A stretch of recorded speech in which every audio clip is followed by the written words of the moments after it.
ओम नमः शिवाय। आपके अपने YouTube चैनल जय मां कंजक में आपका बहुत बहुत स्वागत है। श्री शिव महापुराण की कथाओं को आगे बढ़ाते हुए आज की कथा का आरंभ हम तारक का स्वर्ग त्याग अध्याय से करेंगे। उम्मीद करती हूँ कथा का पूरा फल लेने के लिए आप कथा को शुरू से लेकर अंत तक जरूर श्रवण करेंगे। ओम नमः शिवाय। ब्रह्मा जी और नारद जी का संवाद। ब्रह्मा जी बोले, नारद, सभी देवता तारकासुर के डर के कारण मारे मारे इधर उधर भटक रहे थे। इंद्र ने सभी देवताओं को मेरे पास आने की सलाह दी। सभी मेरे पास आए। सभी देवताओं ने मुझे हाथ जोड़कर प्रणाम किया और मेरी अनेकों प्रकार से स्तुति करने लगे। अपना दुख दर्द बताते हुए देवता कहने लगे, हे विधाता, हे ब्रह्मा जी, आपने ही तारकासुर को अभय का वरदान दिया है। तभी से तारक त्रिलोकों को जीतकर अभिमानी होता जा रहा है। उसने लोगों को डरा धमकाकर उन्हें अपने अधीन कर लिया है।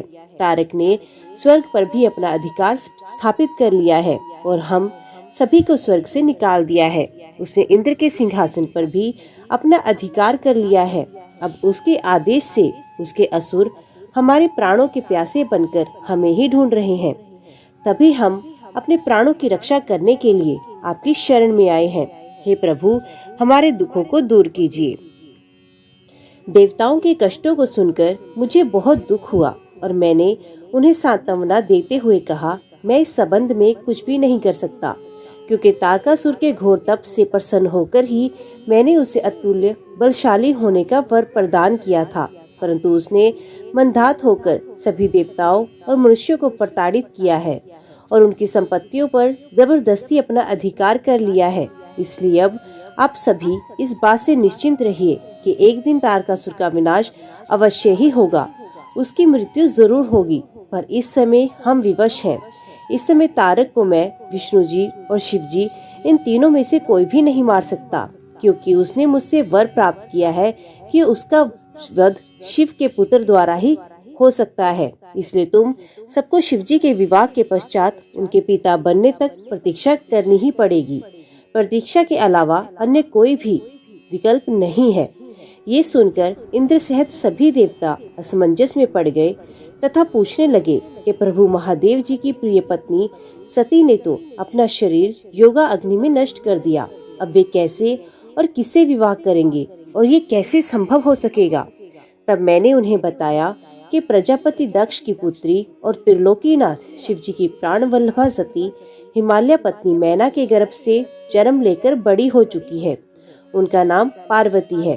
पार्वती ही भगवान शिव की पत्नी बनने का गौरव प्राप्त करेगी। अतः अब तुम भगवान शिव के पास जाकर उन्हें विवाह के लिए राजी करने की कोशिश करो। शिव पार्वती का पुत्र ही तुम्हें तारकासुर के भय से मुक्त करा सकता है। अतएव तुम भगवान शिव से प्रार्थना करो कि वे पार्वती के साथ विवाह करने के लिए राजी हो जाएं। इस बात को अच्छे से जान लो कि शिव पुत्र ही तुम्हारा उद्धार कर सकता है। अब मैं तारकासुर को समझाता हूँ कि वे व्यर्थ में देवताओं को तंग करना बंद कर दे और उन्हें उनका भाग वापस दे दे और स्वयं भी शांति से जीवन यापन करे। ये कहकर मैंने इंद्र व अन्य देवताओं को वहाँ से विदा किया। तत्पश्चात मैं स्वयं तारकासुर को समझाने के लिए उसके पास गया। तारकासुर ने मुझे प्रणाम किया और मेरी स्तुति एवं वंदना करने लगा। मैंने तारकासुर से कहा, हे पुत्र तारक, मैंने तुम्हारी भक्ति भाव से की गई तपस्या से प्रसन्न होकर तुम्हें मनोवांछित वर प्रदान किए थे। वे वरदान मैंने खुशी से तुम्हारी बेहतरी के लिए दिए थे, परंतु तुम उन वरदानों का गलत उपयोग कर रहे हो। वर प्राप्त करने के उपरांत तुम अपनी सीमाओं को भूल गए। अनावश्यक अभिमान के नशे में चूर होकर तुम्हें ये भी याद नहीं रहा कि देवता सर्वथा पूजनीय और वंदनीय होते हैं। तुमने उन्हें भी कष्ट पहुंचाया, साथ ही उन्हें स्वर्ग से निकालकर बेघर कर दिया। तुम्हारे सशस्त्र सैनिक अभी भी देवताओं को मारने के लिए ही ढूंढ रहे हैं। तारकासुर स्वर्ग पर सिर्फ देवताओं का ही अधिकार है। वहाँ से उन्हें निकालने की तुम्हारी कैसे हिम्मत हुई? स्वर्ग का राज्य छोड़कर वापस पृथ्वी पर लौट जाओ और वहीं पर शासन करो। यही मेरी आज्ञा है। तारकासुर को ये आदेश देकर मैं वहाँ से लौट आया। तत्पश्चात तारकासुर ने मेरी आज्ञा का सम्मान करते हुए स्वर्ग का राज्य छोड़ दिया। वे पृथ्वी पर आकर शोणित नामक नगर पर शासन करने लगा। मेरी आज्ञा पाकर देवताओं सहित देवेंद्र स्वर्ग लोक को चले गए और पूर्व की भांति पुण्य स्वर्ग का शासन करने लगे। नारद, स्वर्ग में सब देवता मिलकर सलाह करने लगे कि किस प्रकार से भगवान रुद्र काम से मोहित हो सकते हैं, शिव जी किस प्रकार पार्वती जी से विवाह करेंगे। ये सब सोचकर देवराज इंद्र ने कामदेव को याद किया। कामदेव तुरंत ही वहां पहुंच गए। तब इंद्र ने कामदेव से कहा, हे मित्र, मुझ पर बहुत बड़ा दुख आ गया है। उस दुख का निवारण सिर्फ तुम ही कर सकते हो। हे काम, जिस प्रकार वीर की परीक्षा रणभूमि में स्त्रियों के कुल की परीक्षा पति के असमर्थ हो जाने पर होती है, उसी प्रकार सच्चे मित्र की परीक्षा विपत्ति काल में ही होती है। इस समय मैं भी बहुत बड़ी मुसीबत में फंसा हुआ हूँ और इस विपत्ति से आप ही मुझे बचा सकते हो। ये कार्य देव हित के लिए है, इसमें कोई संशय नहीं है। देवराज इंद्र की बातें सुनकर कामदेव मुस्कुराए और बोले, हे देवराज, इस संसार में कौन मित्र है और कौन शत्रु, ये तो वाकई देखने की वस्तु है। इसे कहकर कोई लाभ नहीं। देवराज, मैं आपका मित्र हूँ और आपकी सहायता करने की पूरी कोशिश करूँगा। इंद्रदेव, जिसने आपके पद और राज्य को छीनकर आपको परेशान किया है, मैं उसे दंड देने के लिए आपकी हर संभव मदद करूँगा। अतः जो कार्य मेरे योग्य है मुझे अवश्य बताएं। कामदेव के इस कथन को सुनकर इंद्रदेव बड़े प्रसन्न हुए और उनसे बोले, हे तात, मैं जो कार्य करना चाहता हूँ उसे सिर्फ आप ही पूरा कर सकते हो। आपके अतिरिक्त कोई भी उस कार्य को करने के विषय में सोच भी नहीं सकता। तारक नाम का एक प्रसिद्ध दैत्य है। तारक ने ब्रह्मा जी की घोर तपस्या करके वरदान प्राप्त किया। तारक अजय हो गया। अब वे पूर्ण निश्चिंत होकर पूरे संसार को कष्ट दे रहा है। वे धर्म का नाश करने को आतुर है। उसने सभी देवी देवताओं और ऋषि मुनियों को दुखी कर रखा है। हम देवताओं ने उससे युद्ध किया, परंतु उस पर अस्त्र शस्त्रों का कोई प्रभाव नहीं पड़ा। यही नहीं, स्वयं श्री हरि का सुदर्शन चक्र भी तारक का कुछ भी बिगाड़ नहीं सका। मित्र, भगवान शिव के पुत्र द्वारा ही तारकासुर का वध किया जा सकता है। अतः तुम्हें भगवान शिव के हृदय में आसक्ति पैदा करनी है। भगवान शंकर इस समय हिमालय पर्वत पर तपस्या कर रहे हैं और देवी पार्वती अपनी सखियों के साथ मिलकर महादेव जी की सेवा कर रही हैं। ऐसा करने के पीछे देवी पार्वती का उद्देश्य प्रभु शिव को पति रूप में प्राप्त करना है। परंतु भगवान शिव तो परम योगी हैं। उनका मन सदैव ही उनके वश में है। हे कामदेव, आप कुछ ऐसा उपाय करें कि भगवान शंकर के हृदय में पार्वती का निवास हो जाए और वे उन्हें अपनी प्राण वल्लभा बना उनका पानी ग्रहण कर ले। आप कुछ ऐसा कार्य करें जिससे देवताओं के सभी कष्ट दूर हो जाएं और हम सभी को तारकासुर नामक दैत्य से हमेशा के लिए छुटकारा मिल जाए। यदि कामदेव आप ऐसा करने में सफल हो जाएंगे तो हम सभी आपके सदैव आभारी रहेंगे। नारद, देवराज इंद्र के कथन को सुनकर कामदेव का मुख प्रसन्नता से खिल उठा। तब कामदेव देवराज से कहने लगे कि मैं इस कार्य को अवश्य करूंगा। इंद्रदेव को कार्य करने का आश्वासन देकर कामदेव अपनी पत्नी रति और वसंत को अपने साथ लेकर हिमालय पर्वत पर चले गए, जहाँ शिवजी तपस्या कर रहे थे। हे नारद, कामदेव अपनी पत्नी रति और वसंत ऋतु को अपने साथ लेकर हिमालय पर्वत पर पहुँचे, जहाँ त्रिलोकीनाथ भगवान शिव शंकर तपस्या में मगन थे। कामदेव ने शिव पर अपने बाण चलाए। इन बाणों के प्रभाव से शिवजी के हृदय में देवी पार्वती के प्रति आकर्षण होने लगा तथा उनका ध्यान तपस्या से हटने लगा। ऐसी स्थिति देख महायोगी शिव अत्यंत आश्चर्यचकित हुए और मन में सोचने लगे कि मैं क्यों अपना ध्यान एकाग्रचित नहीं कर पा रहा। मेरी तपस्या में ये कैसा विघ्न आ रहा है। अपने मन में ये सोचकर भगवान शिव इधर उधर चारों ओर देखने लगे। जब महादेव जी की दृष्टि दिशाओं पर पड़ी तो वे भी डर के मारे कांपने लगी।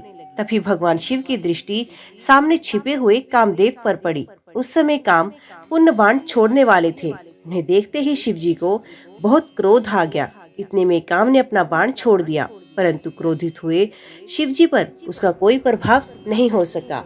वे बाण शिवजी के पास आते ही शांत हो गया तो वह अपने बाण को बेकार हुआ देख कामदेव डर से कांपने लगे और इंद्र आदि देवताओं को याद करने लगे। सभी देवतागण वहां पहुंचे और महादेव जी को प्रणाम करके उनकी भक्ति भाव से स्तुति करने लगे। जब देवतागण उनकी स्तुति कर ही रहे थे, तभी भगवान शिव के मस्तक के बीचों बीच स्थित तीसरा नेत्र खुला और उसमें से आग निकलने लगी। वे आग आकाश में ऊपर उड़ी और अगले ही पल पृथ्वी पर गिर पड़ी। फिर चारों ओर गोले में घूमने लगी। इससे पूर्व कि इंद्रदेव या अन्य देवता भगवान शिव से क्षमा याचना कर पाते, उस आग ने वहां खड़े कामदेव को जलाकर भस्म कर दिया। कामदेव के मर जाने से देवताओं को बड़ी निराशा व दुख हुआ। वे ये देखकर बड़े व्याकुल हो गए कि काम उनकी वजह से ही शिव के क्रोध का भागी बना। कामदेव के अग्नि में जलने का दृश्य देखकर वहां उपस्थित देवी पार्वती और उनकी सखियां भी अत्यंत भयभीत हो गई। उनका शरीर जड़ हो गया, जैसे शरीर का सारा खून सफेद हो गया हो। पार्वती अपनी सखियों के साथ तुरंत अपने घर को चली गई। कामदेव की पत्नी रति तो मूर्छित होकर गिर पड़ी। मूर्छा टूटने पर वे जोर जोर से विलाप करने लगी कि अब मैं क्या करूं, कहां जाऊं? देवताओं ने मेरे साथ बहुत बुरा किया है, जो मेरे पति को यहाँ भेजकर शिव के क्रोध की अग्नि में भस्म करा दिया।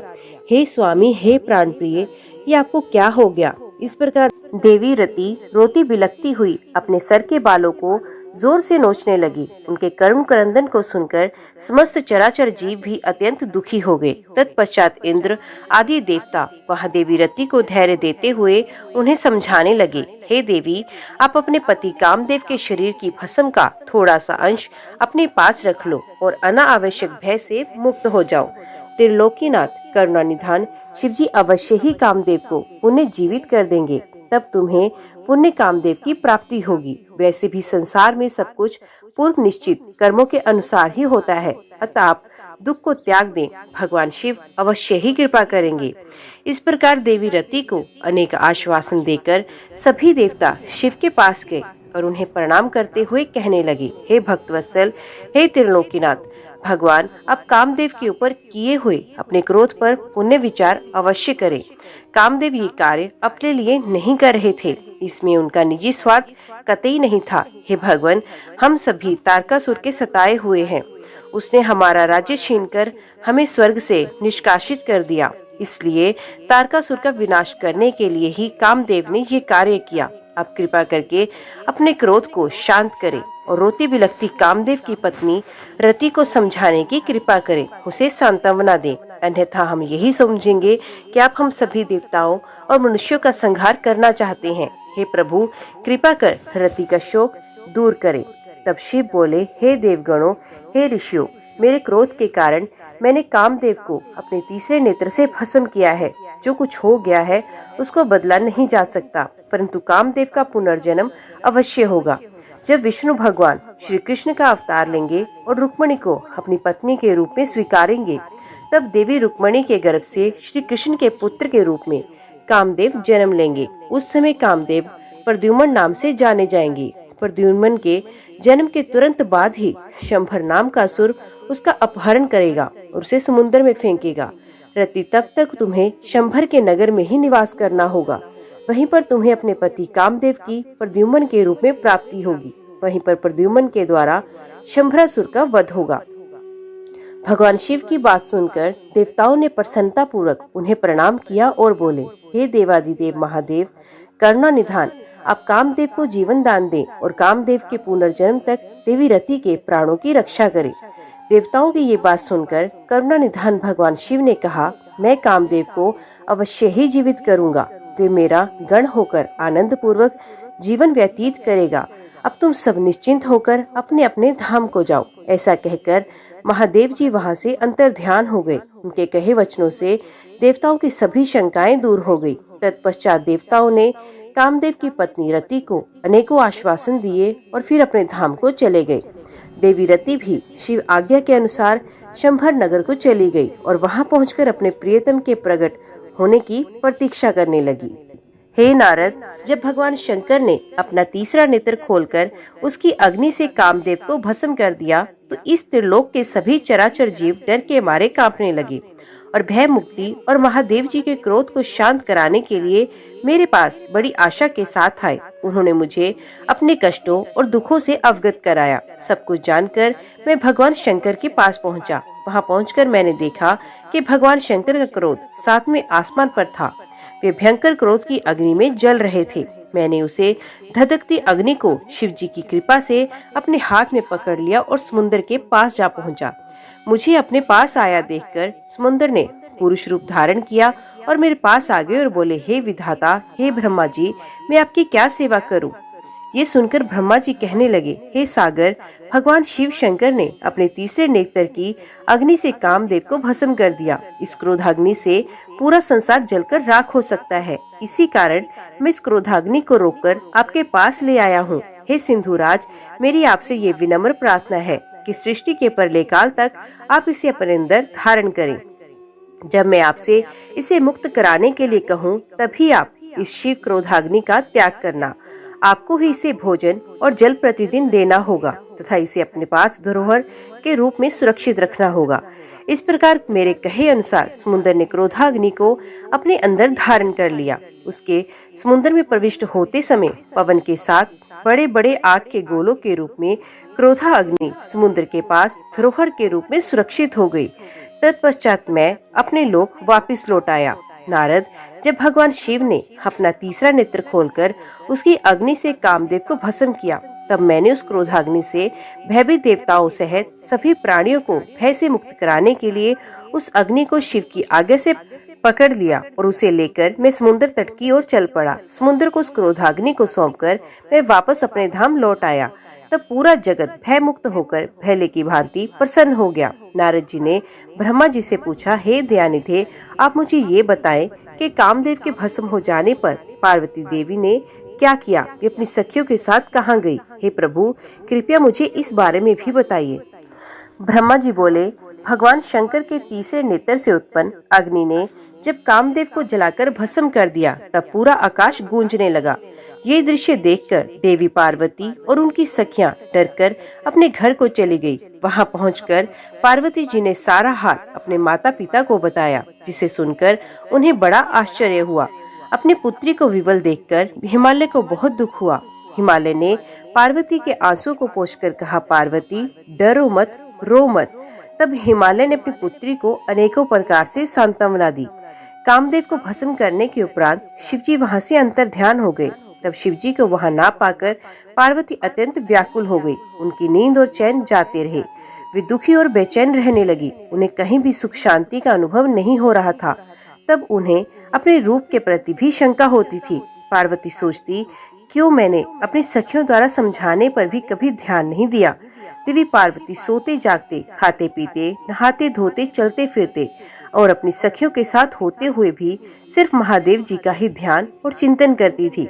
इस प्रकार उनका मन शिव जी के विषयों की वेदना सह नहीं कर पा रहा था।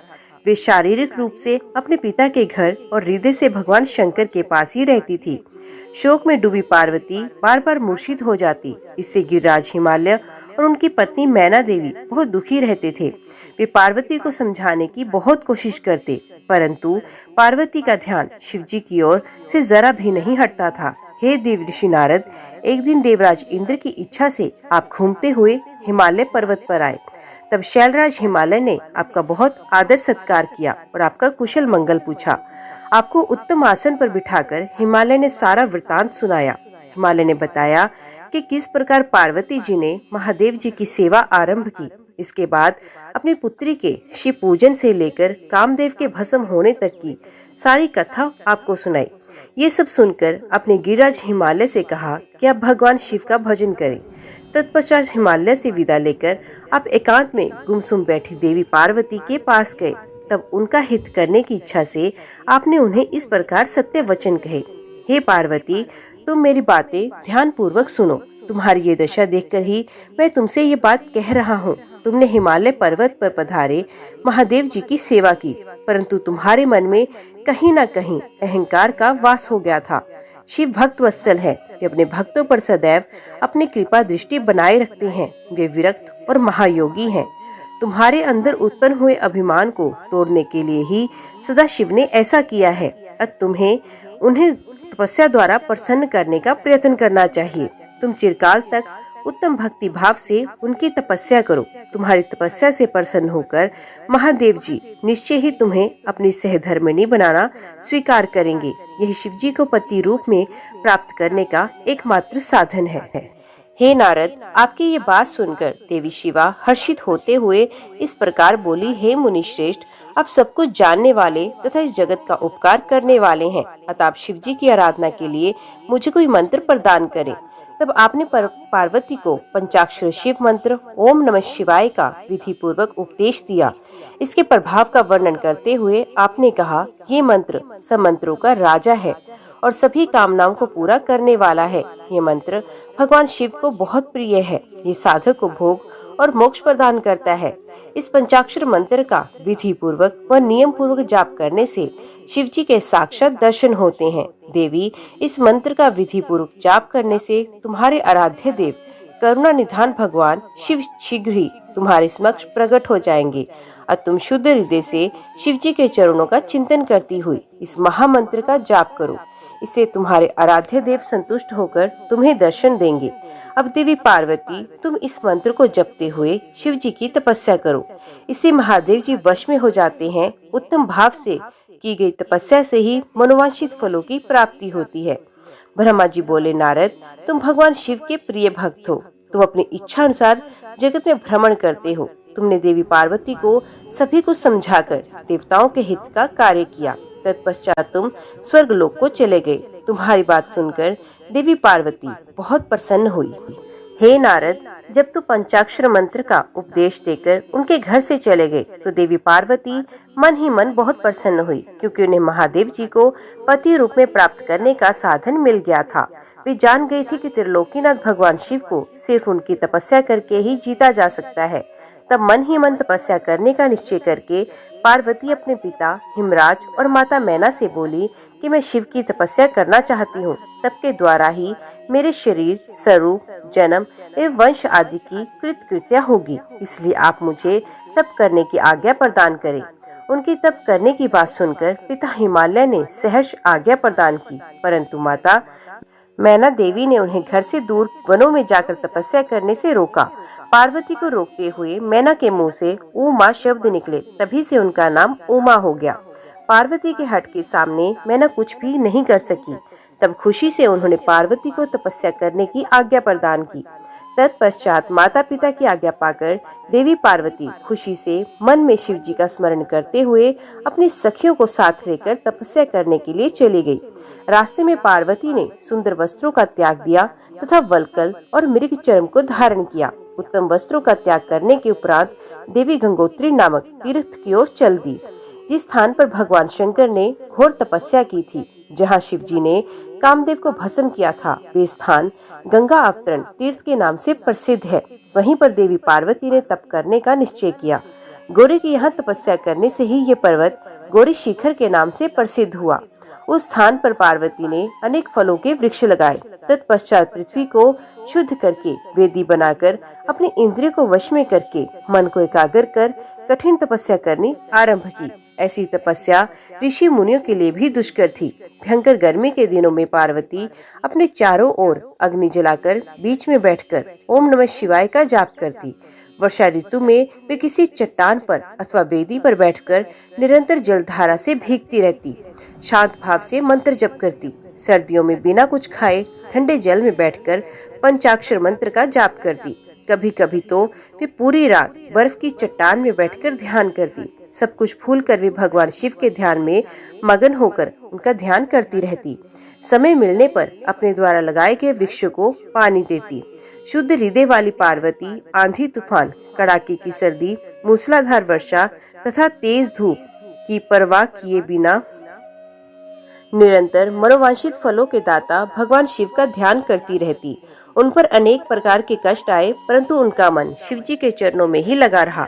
तपस्या के पहले वर्ष में उन्होंने केवल फला आहार किया, दूसरे वर्ष में केवल पेड़ के पत्तों को ही खाया। इस प्रकार तपस्या करते करते अनेकानेक वर्ष बीतते गए। देवी पार्वती ने सब कुछ खाना पीना छोड़ दिया।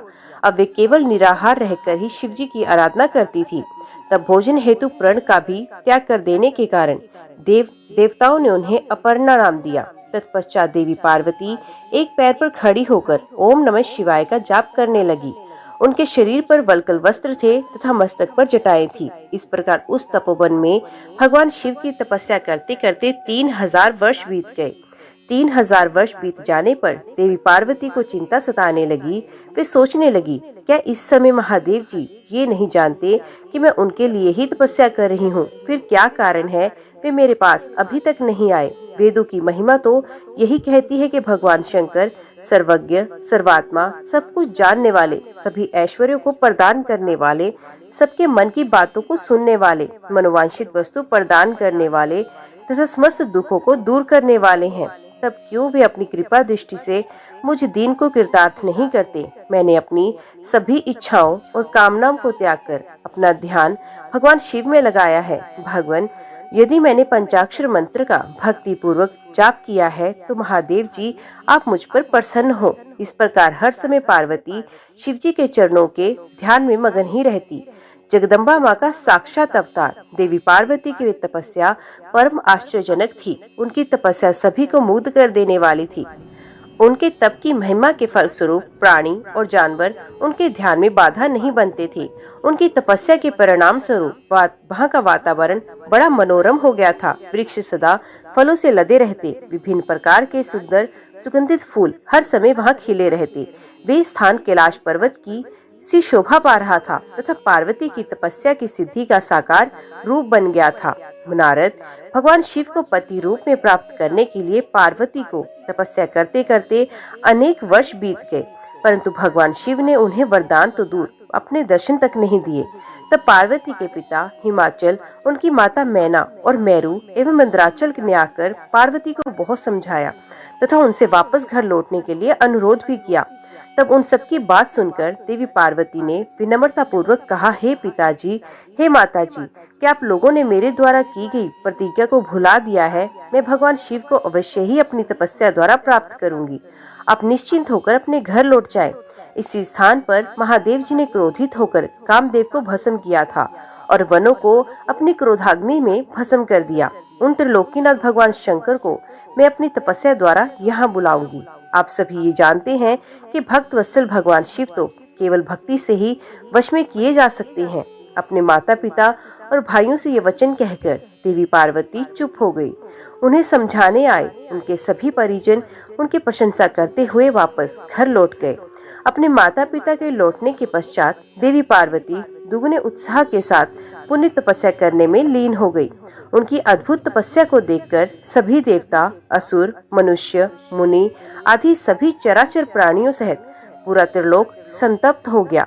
देवता समझ नहीं पा रहे थे कि पूरी प्रकृति क्यों उद्गिन और अशांत है। ये जानने के लिए इंद्र व सब देवता गुरु बृहस्पति के पास गए।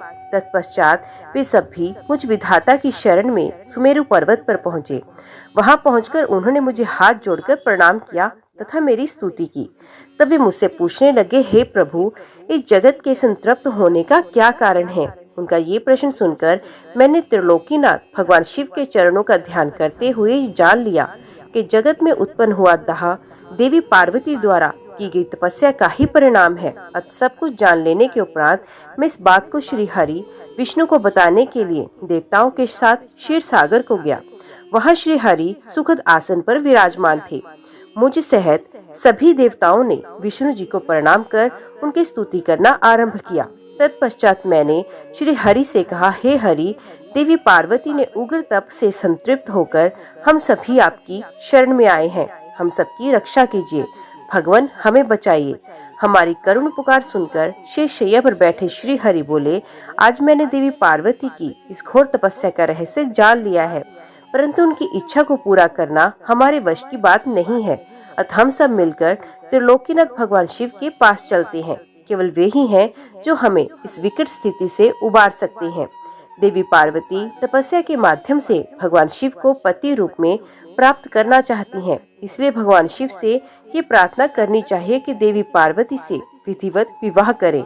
हम सभी को इस विश्व का कल्याण करने के लिए भगवान शिव से पार्वती का विवाह कराने का अनुरोध करना चाहिए। भगवान विष्णु की बात सुनकर सभी देवता भयभीत होते हुए बोले, भगवान शिव बहुत क्रोधी और हठी हैं। उनके नेत्र काल की अग्नि के समान दीप्त हैं। हम भूलकर भी भगवान शंकर के पास नहीं जाएंगे। उनका क्रोध सहा नहीं जाएगा। उन्होंने कामदेव को भस्म किया। हमें डर है कहीं क्रोध में वे हमें भी भस्म न कर दें। हे नारद, इंद्रादि देवताओं की बात सुनकर लक्ष्मीपति श्री हरि बोले, तुम सब मेरी बातों को ध्यान पूर्वक सुनो। भगवान शिव समस्त देवताओं के स्वामी और भयों को नाश करने वाले हैं। तुम सबको मिलकर कल्याणकारी भगवान शिव की शरण में जाना चाहिए। भगवान शंकर पुराण पुरुष, सर्वेश्वर और परम तपस्वी हैं। हमें उनकी शरण में जाना ही चाहिए। भगवान विष्णु के इन वचनों को सुनकर सब देवता त्रिलोकीनाथ भगवान शिव का दर्शन करने के लिए उस स्थान की ओर चल पड़े जहां महादेव जी तपस्या कर रहे थे।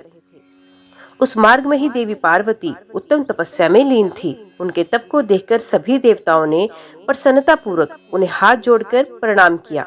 तत्पश्चात उनके तप की प्रशंसा करते हुए श्री हरि विष्णु और अन्य देवता भगवान शिव के दर्शनार्थ चल दिए। वहां पहुंचकर हम सभी देवता कुछ दूरी पर खड़े हो गए और हमने तुम्हें भगवान शिव के करीब ये देखने के लिए भेजा कि कुपित हैं या प्रसन्न। नारद, तुम भगवान शिव के परम भक्त हो तथा उनकी कृपा से सदा निर्भय रहते हो, इसलिए तुम भगवान शिव के निकट गए तथा तुमने उन्हें प्रणाम किया और प्रसन्न देखा। फिर तुम वापस लौटकर हम सभी के पास आए तथा उनकी प्रसन्नता के बारे में हमें बताया। तब हम सब भगवान शिव के करीब गए। भगवान शिव सुखपूर्वक प्रसन्न मुद्रा में बैठे हुए थे। भक्तवत्सल भगवान शिव चारों ओर से अपने गणों से घिरे हुए थे और तपस्वी का रूप धारण करके योग पट पर आसीन थे। मैंने, श्री हरि और अन्य देवताओं ने भगवान शिव शंकर को प्रणाम करके वेदों और उपनिषदों द्वारा ज्ञात विधि से उनकी स्तुति की। ओम नमः शिवाय। आज की वीडियो में इतना ही। उम्मीद करती हूँ वीडियो आपको पसंद आई होगी। वीडियो पसंद आई हो तो वीडियो को लाइक और चैनल को सब्सक्राइब जरूर कीजिएगा। ओम नमः शिवाय लिख के कमेंट बॉक्स में अपनी हाजिरी और अपने सुझाव देना ना भूलिएगा। तो मिलते हैं अगले अध्याय के साथ। तब तक के लिए देखते व सुनते रहिए। जय मां कंजक, जय माता दी।